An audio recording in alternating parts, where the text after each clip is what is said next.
Hey, what's up, y'all? This is Lewis Speaks 2024, and today I want to talk to you all about protection as love language. This particular video I want to dedicate to all gay men out there because, like myself, I think many of us have not been raised to protect ourselves. Many of us have not had strong, positive, masculine symbols in our lives who taught us how to protect ourselves. Oftentimes it was those men who we charged with the responsibility of loving us that oftentimes put us in the most danger. And so, not having access to that positive, healthy male role model, we never got a chance to see how protection worked. And this is why many of us have unprotected sex. We do not protect ourselves in the bedroom. We put ourselves in so many dangerous situations because we were never shown how to protect ourselves, how to take care of ourselves. When I think about who taught me how to fight, it was my mother. She taught me how to fight. She taught me how to defend myself. And through her lens as a woman, I don't know if I got everything that I needed as a man in how to protect myself. And I saw how that played out in numerous relationships.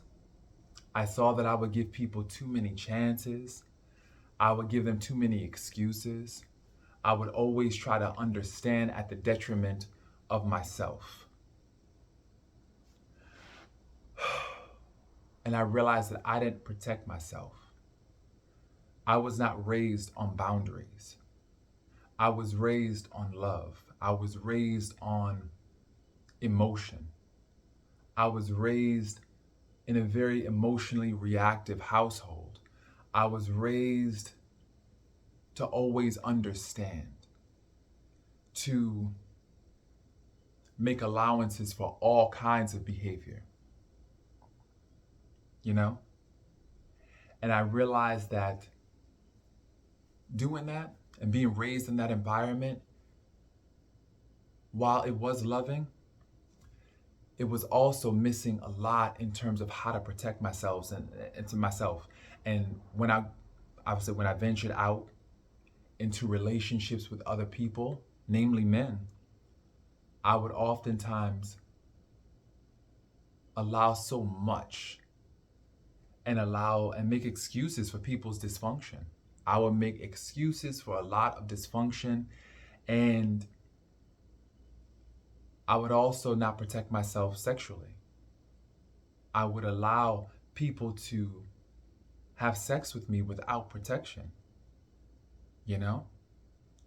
And I did this under the belief that I was fostering a closer bond with them, that I was building devotion, that I was somehow loving them, even if I had to put my own life on the line, even if I had to, as they say, risk it all, sacrifice myself at the altar of their lust to prove to them that I loved and cared about them. But see, in hindsight and looking back, I realized that I didn't love or care about me enough. Because when you love and care about yourself enough, for one, you set boundaries so that way you can keep yourself safe, and also that you can continue loving someone else. Really, truth be told, boundaries are an act of love. And I see that now.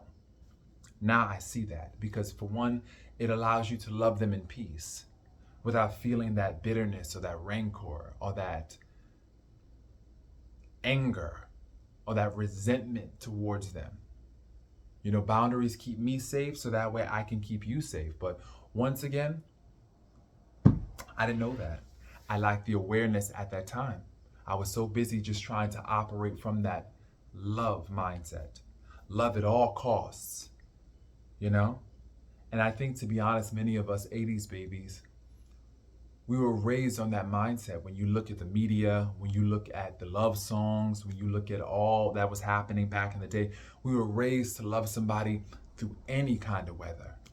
What did Mary J. Blige say in the album My Life? You know, I'll stay with you through any kind of weather. You know? That song, Never Want to Live Without You. You know, go back and listen to that track, actually. It's on the My Life album, and it's called Never Want to Live Without You.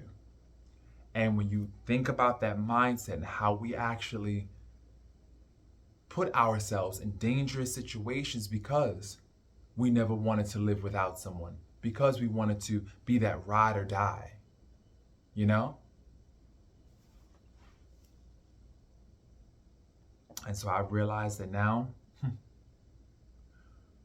protection has become my love language. Now I want to know how well somebody is protecting themselves, because that's also going to be a reflection of how well they're going to protect me and take care of me. How good are you taking care of yourself? Are you protecting yourself?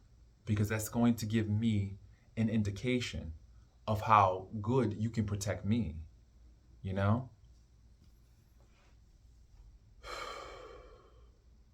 I just feel personally it's just hard nowadays to protect yourself without other people accusing you of being rigid, of being unfair. But that's when you have to send them to hell, because part of protecting yourself is realizing that a lot of people, they also were not raised on boundaries. They don't have an awareness of how that plays out in their own lives. So they will oftentimes accuse you of being rigid when you do enforce and set boundaries. You know, when you set a boundary with people, this is what I'm noticing in this day and age. When you set a boundary with people, they will oftentimes accuse you of being rigid, irrational, unfair. And that's because they're not used to boundaries. They were not raised on boundaries either, probably. But I realized that part of loving myself is protecting myself. And that's why protection is a key love language in my life now. I think oftentimes your first introduction to protection is through your father. And many of us gay men, we didn't have fathers. For those who did, oftentimes the fathers may have been like satellite dads, just hovering over the family, but not really involved and invested, or emotionally inaccessible. You know, they were in the house, they were paying the bills, they were doing the whole provider thing, but they never offered that protection or that leadership or that solid investment, that emotional piece. You know, so oftentimes our first introduction to protection was either non-existent or inadequate. And so we are out here not knowing how to protect ourselves in any real way. Laying down with man after man after man after man, putting our lives at risk just to show love, just to get that fatherly love, just to get that sense of protection. Will this man, the question that we have with ourselves when we lay down with these men, will they protect me? Will they love me enough to protect me? Will they love me enough to stay? Will they love me enough to stay? Will they love me enough to protect me? But a lot of these men, they don't love themselves enough to protect themselves. A lot of men will want to have sex with you raw. They don't want no condom. They want to, as they say, shoot up the club. Which means, translation, they want to shoot their semen inside your rectum and leave you to carry their ghosts and turn you into a haunted house. Because half the time these men, they don't go to the clinic and get tested. They don't go and get their physical exams. Oftentimes men in general, we struggle, to get our yearly checkups. And it's only at the admonishment of women and the encouragement of women do we ever set foot in anybody's clinic or doctor's office, you know? And so here you have these men who don't get tested, want to shoot up the club, and leave you haunted with a diagnosis. It's crazy. But we're not taught how to protect ourselves. We are taught how to expose ourselves to risk as an aphrodisiac and as a tool to build closeness. That's what we're taught. As gay men, we're taught to put ourselves at risk because, oh, this is hot. Oh, this is so hot. This is hot. This is hot. Yeah, it's going to be real hot when you burn it with an STD. It's going to be real hot.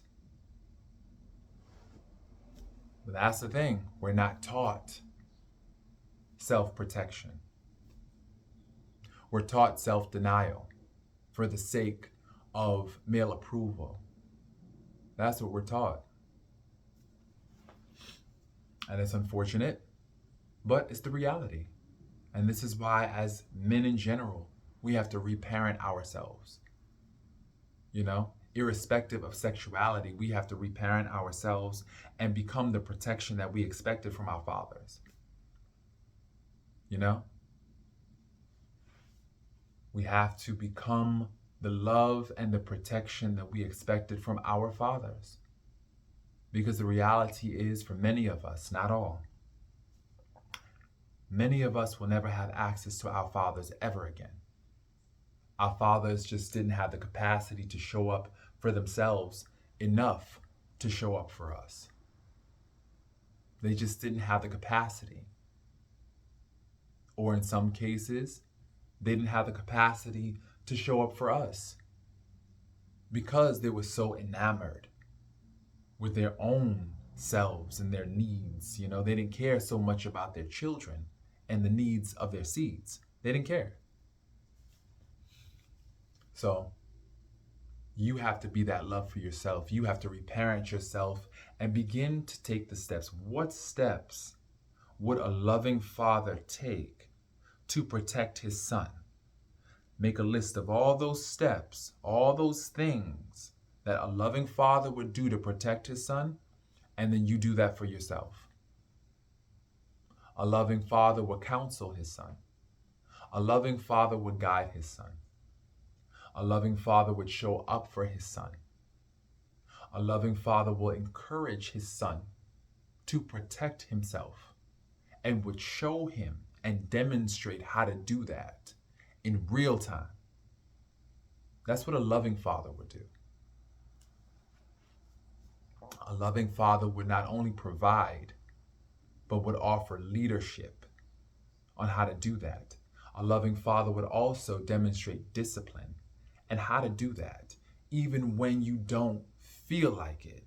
Because that's the thing, oftentimes we don't feel like it. As men, as gay men, we don't feel like it. We want to feel that pleasure. We want to feel that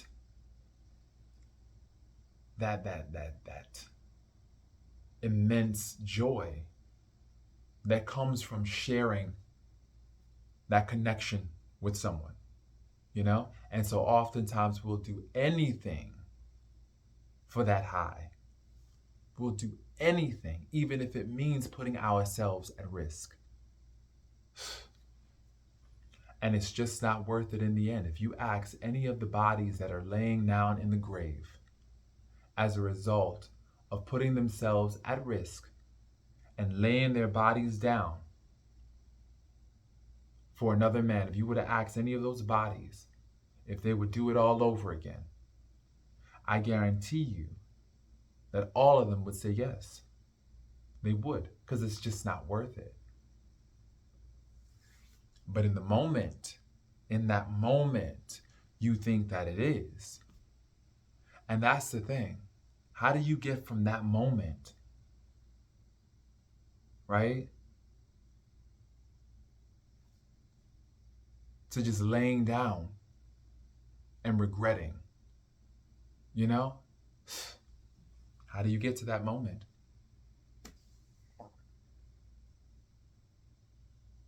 And so my new love language, in addition to many other of my love languages, is protection. I need to show, matter of fact, I need someone to show me how they are protecting me. That's what I think also love is. That's one of my definitions of love, you know? One is an unselfish looking out for the well-being of another person. That's one definition. And another definition of love that I carry in my soul is how well do you protect me even from yourself? You know, how well do you protect me even from your own dark side? You know you have a dark side. But how do you shield me and protect me from that dark side? That right there is love. When you know that you have a dark energy inside of you, but you don't want to expose anybody to that. So you keep them safe while you go and explore this darkness, right? That's love. That's why, you know, in many ways, I feel like my father did love me because he knew that he had a darkness within him that would have only cast a shadow on my light, that would have only cast a shadow on my life. And so he removed himself to go pursue that darkness and work that darkness out, work out the arithmetic of darkness. He needed to figure out that arithmetic of darkness that he carried deep within his soul. And so he left. And so because he left, my light had a chance. My light had a chance to survive. My light had a chance to grow, blossom, thrive. You know? My light had a chance at brilliance. And so, for that, I can be grateful. And I take heart in that. You know, oftentimes, like yesterday was Father's Day, you feel sometimes like, where's my dad? Where's my dad? But then you realize that he did love me. He loved me enough to leave. And maybe love is leaving. Maybe that's another love language. So, as I mentioned before, y'all, please protect yourselves. Please love yourself enough to protect yourself. Because who else is going to? God will protect you, but also you need to work in harmony with your prayers for protection. And you got to start protecting you too. So I hope this video was helpful, y'all. Peace.